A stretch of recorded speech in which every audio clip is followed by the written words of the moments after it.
पांडे और आप देख रहे हैं पब्लिक की आवाज न्यूज। 4 दिनों पहले हमने अपने चैनल पे एक खबर दिखाई थी जिसमें मीरा रोड के शांति पार्क स्थित डॉन बॉस्को स्कूल का वो पूरा मुद्दा था। स्कूल में तार पत्री का सेट लगाने से शुरू हुआ वो मुद्दा तमाम आरोपों और प्रत्यारोपों में तब्दील हुआ, जिसमें तमाम तरीके के आरोप लगाए गए, आरोप लगे, उसका जवाब आया, फिर आरोप लगे। ये आरोपों और प्रत्यारोपों का सिलसिला जो है वो शुरू है। ऐसे में इस पूरे मामले में यहाँ के जो मीरा भाईंदर के पत्रकार हैं शशि शर्मा, उनका भी नाम आया, उन पर भी कई सारे आरोप लगे। हालांकि उन आरोपों की सच्चाई कितनी है ये खबर लगने के बाद उन्होंने हमसे संपर्क किया और उन्होंने ये भी कहा कि उन्हें भी अपना पक्ष रखना है, क्योंकि अक्सर ऐसा होता है कि जब किसी पे आरोप लगते हैं तो अपना पक्ष रखने का अधिकार सबको होता है।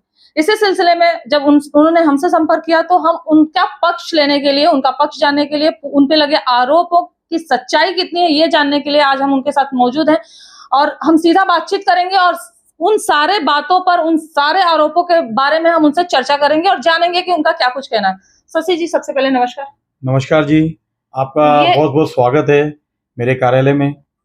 जिस तरीके से आरोप लगे हैं, जो ये डॉन बॉस्को स्कूल में जो ये लड़ाई शुरू हुई है, एक तारपत्री का सेट डालने से ये लड़ाई शुरू हुई और अब वो लड़ाई कहीं न कहीं जातिगत, व्यक्तिगत और पर्सनल होती जा रही है।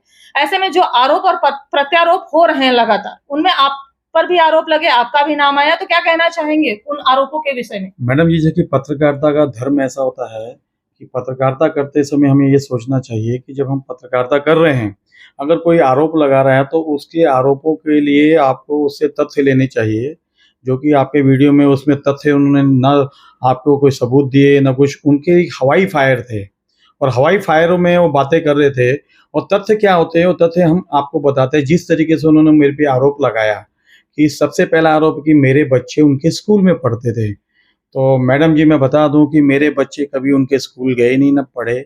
मेरे बच्चे भाईंदर वेस्ट में पढ़ते थे और एक कॉमन सेंस की बात है कि मैं भाईंदर वेस्ट में रहता हूं और मैं अपने बच्चे मीरा रोड पढ़ाने क्यों भेजूंगा? मैं अगर फीस के लालच में भेजूंगी तो मेरे रिक्शा के पैसे उससे डबल लग जाएंगे। तो ये आरोप बेबुनियाद थे। मेरे बच्चे कभी उनके स्कूल नहीं पढ़े हैं, मेरा भांजा जरूर पढ़ा है, लेकिन मेरे भांजे ने बाकायदा उनको फीस दी है। मैंने एक गरीब बच्ची को पढ़ाया था और उसका विटनेस है उनके ही मित्र राजू भोईर जी। मैंने फीस माफ करने के लिए राजू भोईर से भी रिक्वेस्ट की और इसी अजीत खिचा से मैंने रिक्वेस्ट की थी जब ये कैलिफोर्निया में था और इसने मुझे कहा था यार मेरे पिताजी का नेचर ऐसा ही है शशि भाई, आप वो डिस्काउंट देंगे नहीं, आप पैसे भर दीजिए। और बाकायदा मैंने चेक से पेमेंट किया है उस गरीब बच्ची को। ऐसे मैंने कितने बच्चों को पढ़ाया है। एक बच्ची को तो मैं 7वीं स्टैंडर्ड में जब आर पाटिल जिंदा थे यहाँ आए थे तो रोड सेफ्टी का एक आयोजन था जो 15 जनवरी से चलता है, आठवाड़ा चलता है, साप्ताहिक आठवाड़ा चलता है। उसमें बच्ची से कहा आर पाटिल ने कि आपके पिता क्या करते, तो उसने कहा था मेरे पिताजी की अपघात में मृत्यु होगी सड़क में। तो वहाँ के उस समय के एक इंस्पेक्टर थे आरटीओ के राजेश गवले जी, उन्होंने कहा कि गरीब बच्ची, मैंने कहा इसको मैं गोद ले लूं। उन्होंने कहा इससे अच्छा काम क्या होगा। और बच्ची काजूपाड़ा में पढ़ती थी, उसको 7th से लेके मैंने बीएससी करवाया अभिनय स्कूल में। मैं जितना बंद मुट्ठी काम करता है ये खींचा और उनका परिवार क्या करेगा। ये तो दुकान खोल रखी कमाने की उन्होंने। इस शिक्षा के नाम पे वहां पे गुंडागर्दी का अड्डा बना रखा है उन्होंने। मेरे पास तो उनके खिलाफ सारे एविडेंस है। उनके ऊपर कितनी गंभीर धाराओं के तहत आरोप नहीं लगे हैं, मामले दर्ज हैं। अपने स्कूल में पढ़ने वाली 4 वर्षीय बच्ची के साथ में इसी अजीत खिचा का भाई 2011 में दुष्कर्म करता है। उसका मामला कनकिया में दर्ज है और उस स्कूल में पढ़ने वाली बच्चियां कहां सेफ है बताइए। और ये दुआई देते हो दूसरों को। अरे आपके घर कांच के हैं, शीशे के हैं, दूसरों के घरों में पत्थर मारोगे तो कोई ना कोई आपके घर में ही पत्थर मारेगा।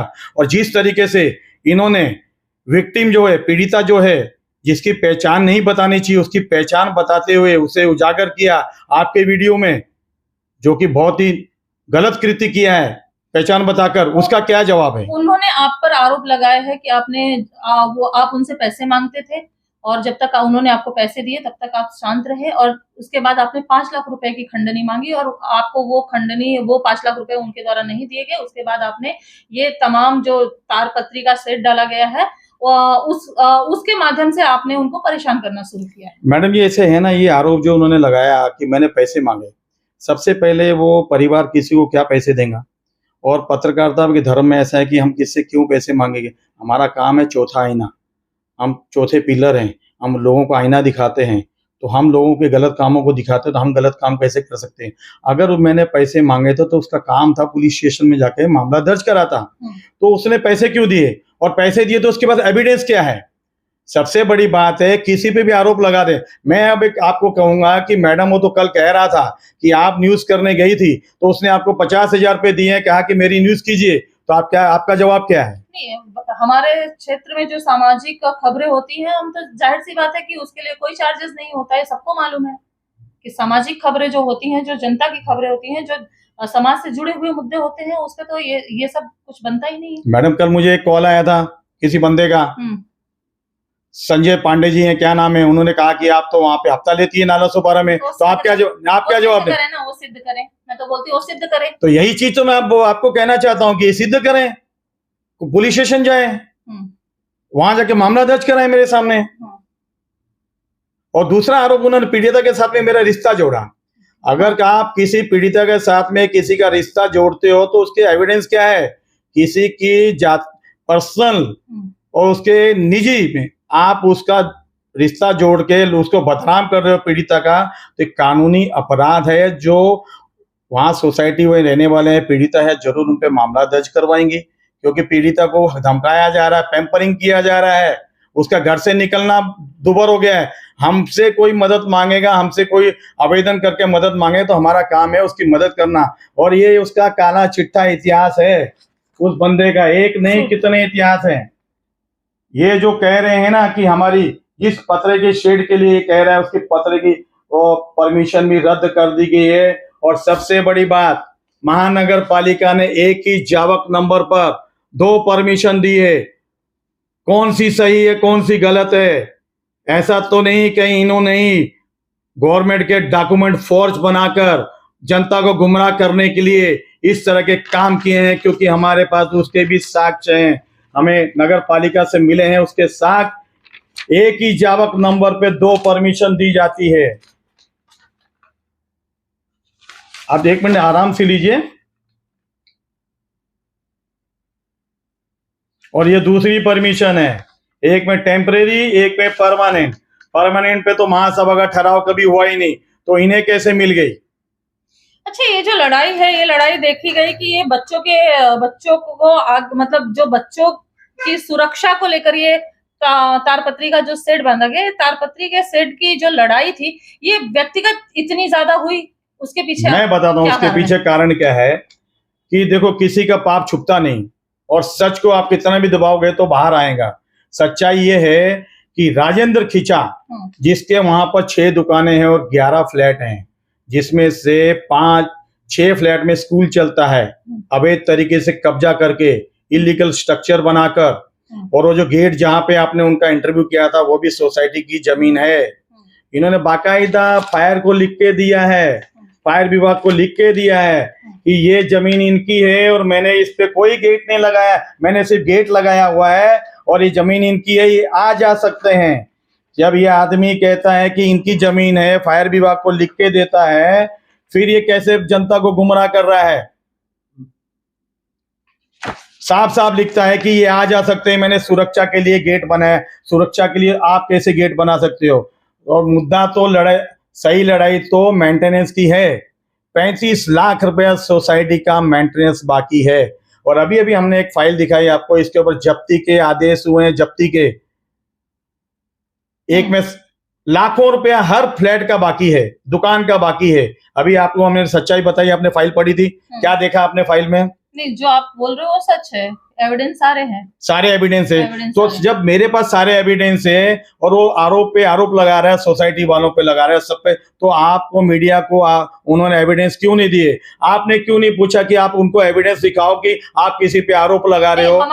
हमारे तो सवाल है उनसे कि भाई अगर आप किसी पे, एक पत्रकार जो कि समाज का चौथा स्तंभ होता है, जो कि जनता के सामने अच्छा और बुरा दोनों चीजें रखता है, तो आप उसके ऊपर आरोप लगा रहे हो, तो ये कहाँ तक सही है? तो उनका कहना था कि हमारे पास एविडेंस है, जब वो हमसे मांगेंगे तो हम कोर्ट में उसको प्रूव मैडम ऐसा है कि एविडेंस खबरें चलाने वालों के पास होना चाहिए। मैंने बाकायदा ये सारे एविडेंस, आप मेरे पास आए हो तो मैं आपको एविडेंस की बात कर रहा हूँ, तो ये एविडेंस उनको भी आपको दिखाने चाहिए थे और आपका भी फर्ज बनता था कि एविडेंस उसमें दिखाना, जैसे मैं जनता को दिखा रहा हूँ। उन्होंने जो स्कूल मेन तो जो लड़ाई थी, उन्होंने एक ही रखा है जन मीडिया के सामने कि भाई ये जो सारी समस्या हुई है वो कहीं ना कहीं जो तारपत्री का हमने बच्चों की सेफ्टी के हिसाब से जो हमने सेट डाला है, उसका ये विरोध पत्रकार आप मतलब शशि शर्मा और गीता जैन एमएलए जो है यहाँ की, उनके द्वारा, और बाकी के सोसाइटी वाले उनके बहकावे में आके ये सब कर रहे हैं। मैं आपको बताना, और उसके हिसाब से उन्होंने साक्ष्य यही रखा कि भाई यहाँ पर बहुत सारे अनलीगल काम होते हैं, बहुत सारी अवैध गतिविधियां होती हैं, एक्टिविटीज होती है, जिससे बच्चों को तकलीफ। मैडम ऐसा है कि अगर वहाँ पे इलीगल काम होते हैं, इलीगल एक्टिविटीज होती हैं, तो सबसे पहले ये कॉमन सेंस की बात है, अगर उस बिल्डिंग में फिर आपने 11 फ्लैट क्यों लिए? आपने 11 फ्लैट क्यों लिए जब वो बिल्डिंग गलत है? आप उसमें शिक्षा का मंदिर चला रहे हैं, वहां पे बालिकाएं आती है, अगर वो बिल्डिंग गलत है तो शिक्षा क्या दोगे आप जब बिल्डिंग गलत है? तो आपने अपने 11 फ्लैट किस लिए लिए हैं? इसका जवाब आपने पूछा उनसे?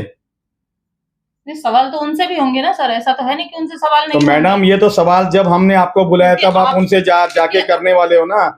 अभी आपको ये बैदर सेठ की परमिशन उनकी रद्द की गई है, ये मैं गलत दिखा रहा हूँ आपको? ये बैदर शेड की परमिशन उनकी रद्द की हुई है महानगर पालिका ने। और ये जो शेड इन्होंने दिखा रहे हैं ना आपको, ये संडे की बात है, रविवार के दिन ये जो शेड पहले लगाया था, चुनाव के वक्त तहसीलदार ने जनता की सुरक्षा और उसको मद्देनजर देखते हुए जो वोटिंग कर रहे हैं उनके लिए शेड बनाए, हर स्कूल में बनाए उन्होंने, और उन्होंने शेड जो है 15 दिन के बाद निकालना शुरू किए। जैसे ही संडे को इनका शेड निकाला तहसीलदार ने, वैसे ही इसने तहसीलदार की आड़ में फटाफट अपने बंदों को बुला के, टेंट वाले को बुला के टेंट बांधना शुरू कर दिया। और जैसे ही टेंट बांधना शुरू किया तो सोसाइटी वालों ने विरोध किया, तो सोसाइटी वाली महिलाओं को अभद्र भाषा का प्रयोग किया गया। और ये पहली बार नहीं है, इसके पहले भी अभद्र भाषा का प्रयोग किया गया था, तब भी इनके ऊपर एफआईआर हुई है। और ये पहला मामला नहीं, ये रहा पहला उसका 2023 में इसी तरह की अभद्र भाषा का प्रयोग किया गया और इसी तरह से धमकाया गया। उसका मामला दर्ज है कनकिया पुलिस स्टेशन में। तो ये चीख के कह रहे हैं ना पेपर कि गलत कौन है और सही कौन है। उन्होंने एक पेपर दिखाया जिसमें उन्होंने ये कहा है कि उनको महानगर पालिका से परमिशन है। तो ये परमिशन रद्द कैसे कर दी महानगर पालिका ने? परमिशन दिखाया तो परमिशन रद्द कैसे कर दी? और जो परमिशन आपको दिखा रहे हैं, जो मैंने अभी बताया अभी आपको कि एक ही जावक नंबर पे 2 परमिशन दी है उनको, ये देखो तो बता रहे ना परमिशन। तो मैं दिखाता हूं, अभी आपने मुद्दा उठाया, ये परमिशन जरा बताइए जनता को। इसमें लिखा है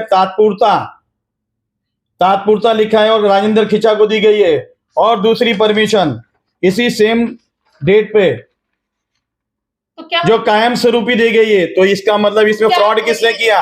तो ये क्या कहा जा सकता है कि कहीं ना कहीं महानगर पालिका भी इसमें लिप्त बिल्कुल है। महानगर पालिका है, स्थानीय नगर सेवक की मिली भगत है इसमें, जो इसको संरक्षण देते हैं। वहां पर स्थानीय नगर सेवकों का काम होता है कि अपने जब वो वोटिंग आता है तब तो जनता से वोट मांगते हैं, भीख मांगते हैं, लेकिन जब जनता की तकलीफ होती है तो धनाढ्य लोगों के पास बैठ जाते हैं क्योंकि उनको पैसे मिलते हैं। वही काम वहां के नगर सेवक, जिसका नाम नहीं बताना चाहता हूँ। आप भी बहुत बड़ा आरोप लगा। यस, मैं तो कहता हूँ, दावे के साथ कहता हूँ, धनाढ्य और दावे के साथ कह रहा हूँ, नहीं तो बिना उनके ये परमिशन मिल ही नहीं सकती। मैं तो आरोप नहीं लगा रहा हूं, मैं सिद्ध करूंगा। आरोप नहीं है ये, मेरे पास सच्चाई है, ये सच्चाई बता रहा हूं जनता को। और तब जाके इन्होंने, आदमी जाए तो जाए कहां? अपने लोक प्रतिनिधियों के पास जाएगा ना, जिसे चुनकर लाए हैं। जब लोकल नगर सेवक नहीं सुन रहे हैं उनकी, लोग नहीं सुन रहे हैं उनकी, अधिकारी नहीं सुन रहे हैं, तो गुहार किससे लगाएंगे? वहां के विधायिका से। तो वहां के विधायिका ने जब गुहार लगाए, वहां उनके कार्यालय गए, उनको लिखित में उन्होंने ज्ञापन दिया, तब विधायिका जो एक महिला होने के नाते उन्होंने अगर महिलाओं ने इसका साथ दिया तो क्या गलत किया, लेकिन उसके बदले में इसने किया क्या? इस बहरूपिये ने क्या किया? इस बहरूपिये ने क्या किया? गीता जैन को बदनाम करने के लिए छोटे छोटे बच्चों को जो जानते भी नहीं है कि गीता जैन कौन है, शिक्षा के मंदिर में क्या पढ़ाया जाता है? शिक्षा का पाठ पढ़ाया जाता है और एक जीआर है। की पाठ पढ़ाई हाँ, सबसे महत्वपूर्ण। आपको मालूम है एक जीआर है गवर्नमेंट का। अब आप बच्चों को नेशनल फंक्शन जो भी होता है 26 जनवरी 15 अगस्त, उसके अलावा उसको कोई भी उनको इस्तेमाल नहीं कर सकते, ना उनको रैली करा सकते, ना कुछ करा सकते। इसलिए ना छोटे बच्चों को अपने महज अपने छपरे के लिए, इलीगल स्ट्रक्चर बचाने के लिए उनको यूज किया और मीडिया ने भी सरेआम उनको दिखाया। बच्चों को दिखाना, उनका चेहरा दिखाना कहाँ का नया एक्ट बोलता है? उनकी पहचान को छुपाया जाता है, ना कि उजागर किया जाता है। उजागर पहचान कर रहे हो, और पेरेंट्स कैसे जो अपने बच्चों को ऐसे कृत्य के लिए स्कूल में भेजते हैं। क्या कहना चाहेंगे उन पेरेंट्स को के लिए जो अभी भी आपके हिसाब से अगर आप कह रहे हैं कि नहीं, बच्चों जिस तरीके से बच्चों का यूज हो रहा है, इस्तेमाल हो रहा है, तो उन पेरेंट्स के लिए क्या कहना चाहेंगे? और आपका जो स्कूल है डॉन बॉस्को स्कूल, उसके चेयरपर्सन और बाकी के लोगों के जो उसके चेयरपर्सन हैं, जो उसके ट्रेजरर हैं, उनके खिलाफ क्या एक्शन होगा? देखिए मैडम, ऐसा है, यो सबसे पहला बात तो वो मेरा स्कूल नहीं है, वो स्कूल है राजेंद्र खिचागा, उनके चेयरपर्सन का है, किसका है। पर सबसे बड़ी बात है कि चेयरपर्सन का काम क्या होता है, जो वहाँ का संचालक होता है वो शिक्षित होना चाहिए। और इनके स्कूल में जो शिक्षिकाएं हैं उनका रिकॉर्ड उठा के देख लो, कितने बीएड है, कितने डीएड है। और अगर 1500 बच्चों की कहानी बताता है कि 1500 बच्चे मेरे स्कूल में हैं, तो सुप्रीम कोर्ट की गाइडलाइन है कि सबसे पहले तो सोसाइटी परिवेश रियासी इलाकों में स्कूल नहीं होने चाहिए। अगर वो स्कूल रियासी इलाकों में है तो उसकी बाकायदा सोसाइटी की एनओसी होनी चाहिए। सोसाइटी इसके खिलाफ है। और दूसरी बात ये रही कि उस 1500 बच्चों के लिए एक लाइब्रेरी होनी चाहिए, उसके लिए एक आपको पेंट्री होनी चाहिए।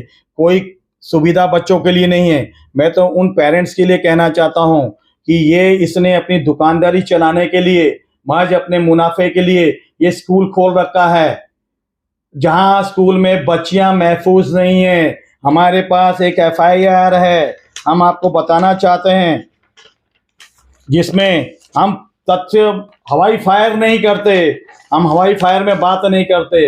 हमारे पास ये एफआईआर है, जिस एफआईआर में कह रहे हैं, लिखा हुआ है कि इनके लड़के ने एक 4 साल की मासूम बच्ची के साथ में दुष्कर्म करने की कोशिश की गई थी 2011 में। अब ये बताइए मुझे, जिस स्कूल में उसके संचालक के बच्चे ही इस तरह के दुष्कर्म करते हैं, तो पढ़ाने वाले पेरेंट्स की बच्चियां कहाँ महफूज हैं? आप मानते हैं बच्चियां महफूज होगी? नहीं, ऐसा परिवेश तो फिर फिलहाल नहीं उन बच्चों के लिए सही नहीं माना जाएगा। और जिस तरीके से जुवेनाइल एक्ट के खिलाफ इन्होंने बच्चों का इस्तेमाल किया है, राजनीति में इस्तेमाल किया है, गीता जैन को बदनाम करने के लिए इस्तेमाल किया है, अपने इलीगल स्टेट को बचाने के लिए इस्तेमाल किया है। सोसाइटी का 35 लाख रुपया, जो ये रिकॉर्ड बता रहा है, गवर्नमेंट का रिकॉर्ड बता रहा है, जिसमें इनको ऑर्डर हुए हैं जिनके कि इनको पैसा भरना है, और ये गुमराह कर रहा है कि मैं तो कोई फैसिलिटी नहीं देता, कोई भी सुविधा लेता नहीं। अगर आप सुविधा नहीं लेते हो तो भी वो सहकारी संस्था है, आपको आपका फर्ज है कि उसको पैसा देना। और ये एक तो इलीगल स्ट्रक्चर, ऊपर से 35 लाख रुपया देना, ऊपर से उन्हीं महिलाओं को, जो महिलाएं वहां पे पदाधिकारी हैं, उनको तंग करना, उनको टॉर्चर करना, और ये कहना कि वहां पे गलत एक्टिविटीज रहती हैं। अपने ही घरों में ये गलत एक्टिविटीज करने वालों को पनाह देता है। अभी हमारे पास इसका जो कह रहा है कि इससे कहा है कि मेरे यहाँ पे 5 लड़कियां रहती है। उन्होंने कहा कि उनके खुद के जो रूम है, 5 फ्लैट है, उसमें 5 लड़कियां। हमारे पास उसकी एनओसी है, वो एनओसी में आपको पीडीएफ करके भेजूंगा, आप जरूर लगाइएगा। 2 एनओसी एक ही फ्लैट की, एक जनवरी महीने में एनओसी दी जाती है, एक पुरुष 2 स्त्री। पर पुरुष और स्त्री कौन है वो नहीं, आप सोसाइटी को इन्फॉर्म कीजिए कि क्या रिश्ता है। और फिर उसका किराया कितना है? 20,000 रुपया, 40,000 डिपॉजिट। फिर 6वें महीने में 2 तारीख 6वें महीने में एक एनओसी उसी व्यक्ति को दी जाती है, 1 पुरुष 2 पुरुष और 5 महिलाएं, जिसका बात कर रहा था। और किराया कितना? 30,000। आप किराए के लिए सोसाइटी को खड्डे में डाल रहे हो, सोसाइटी को बदनाम करने के लिए डाल रहे हो। हमारे पास तो उनका वीडियो है, मैं वीडियो दिखा सकता हूं, जिसमें लड़कियां कह रही है कि मैं किसी शशि शर्मा को नहीं जानती, मैं किसी सोसाइटी वालों को नहीं जानती। और जब ये पुलिस वालों ने उसको 2 एनओसी किस तरह दे दी, ये पुलिस विभाग का भी जांच का काम है कि 2 एनओसी क्यों ली इसने और किस तरह से। कहीं ऐसा तो नहीं कि बांग्लादेशी लड़कियां रहती है उसके फ्लैट में, और लड़कियां कहां से आई, उसकी पहचान तक नहीं है एनओसी में। आखिर में गलत कौन है? आप बताइए मुझे। आप अपने फ्लैट में, आप किसी सोसाइटी में रहती हो, उस सोसाइटी के नियम क्या है? जितने लोग रहने वाले हैं उनका पहचान पत्र चाहिए, और रिलेशन मोस्ट इम्पोर्टेंट है कि रिलेशन क्या है, रहने वालों का एक दूसरे के साथ रिलेशन क्या है, और जो सोसाइटी के नियम कानून है वो फॉलो करने हैं हमको। मेंटेनेंस देना है, मेंटेनेंस देना है ना सर। अगर मेंटेनेंस नहीं दिया जाए तो क्या होता है? जो सोसाइटी का जो लीगल एक्शन होता है सोसाइटी के अंडर वो ले सकते तो हैं। सोसाइटी ने इनके साथ भी वही किया, तो क्या गलत किया? क्या गलत किया? और अगर ये आप कह रहे हो कि किराए पे देना है तो सारी पहचान बतानी है, सब कुछ बताना। जब सोसाइटी विरोध करती है ना तो आर्टिकल 21 का हवाला देता है और पुलिस स्टेशन में जाके ये पुलिस वालों को बहकाता है और पुलिस वालों से जबरदस्ती कहता है कि इनको जाने दो, तो फ्लैट इनका है, ये किसको मर्जी किराए पे देवे। ये काम किसका है? नहीं, ये इसमें तो पुलिस प्रशासन को भी एक्टिव होना चाहिए ना सर। तो ये इसके लिए कंप्लेंट दे रखी है, ये रहा कंप्लेंट, आपको दिखाता हूं। हमारे पास सारे तथ्य हैं जो हमने कहा है। ये देखिए, ये है उसकी सोसाइटी की एनओसी। ये सोसाइटी ने लेटर दिया है, देखो 2024 204 फ्लैट जिसमें 5 लड़कियां रहती है। शो करो इसको, इसका जूम करो। अब दिखाता हूं मैं आपको जो सच्चाई इसकी, जो दुनिया को कहता है, दुनिया को पाठ पढ़ा रहा है। ये की एनओसी है, देखिएगा, बताइएगा जनता को। आप ये जनता को बताइए एनओसी ये कौन से डेट की एनओसी है। सेम फ्लैट,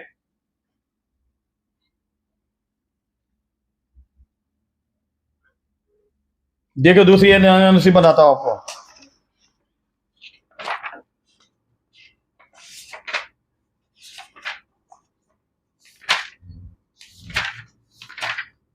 ये दूसरी एनओसी, एक ही फ्लैट की 2 एनओसी।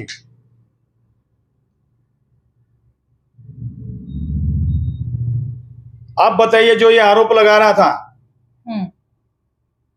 इस फ्लैट में कहीं विवरण लिखा है कि लड़कियां कौन है, कितनी रहती है? ये दिखाओ, एग्रीमेंट है। ये इस एग्रीमेंट में कहीं मुझे बता दो क्या लिखा हुआ। सिर्फ लेने वाला, देने वाला और विटनेस। बताओ मुझे कहाँ विवरण है? नहीं, इसमें तो टोटल खाली 4 लोगों का है। और 4 लोग कौन है? दो दलाल हैं जो इसके विटनेस बने हैं, और एक लेने वाला और देने वाला। नहीं, जबकि पढ़िए ना, पढ़िए। पुलिस कायदे के अनुसार जितने भी लोग उसमें रहते हैं, जितने भी रहने वाले लोग हैं, परिवार के जितने भी सदस्य हैं, सब तो फिर ये डॉक्यूमेंट क्या बोल रहे हैं? तो सर इसमें तो पुलिस प्रशासन भी कहीं ना कहीं पुलिस तो है ना, तभी तो सोसाइटी ने कंप्लेंट की है। आप सोसाइटी को बदनाम पे बदनाम करे जा रहे हो, महिलाओं को बदनाम कर रहे हो, क्योंकि महिलाएं दबती है। आज की महिलाएं दबने वाली महिलाएं नहीं है कि आप उनको दबा लोगे। तभी तो इनके घरों के, इनकी, मैंने अभी इनके बहुओं की दिखाई, आपने देखा, पढ़ा था एफआईआर थी, इनकी बहू ने इनके ऊपर मामले दर्ज करा रखे हैं। क्यों करा रखे हैं? अगर ये इतने ही संस्कारी हैं, इतने खानदानी हैं, तो इनकी बहुओं ने इनके ऊपर दर्ज मामले करा रखे हैं, इनके सब बेटों के ऊपर। ये देखिए, ये पुलिस का रिकॉर्ड बता रहा है।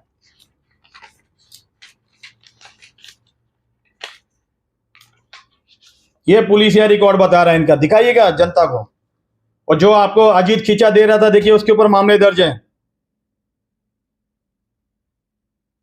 उनका कहना है कि हमने कोर्ट से एनओसी ले रखी है। तो आपको दिखा दें, कोर्ट एनओसी देता है कभी? वो बोल रहे हैं कि हमारे ऊपर गलत आरोप लगाए गए थे, और जो जिस बच्ची दबाव में, उसके परिवार के ऊपर दबाव बनाया गया था, और वो दबाव के चलते बाद में हमको कोर्ट से एनओसी मिला है कि आप निर्दोष हैं।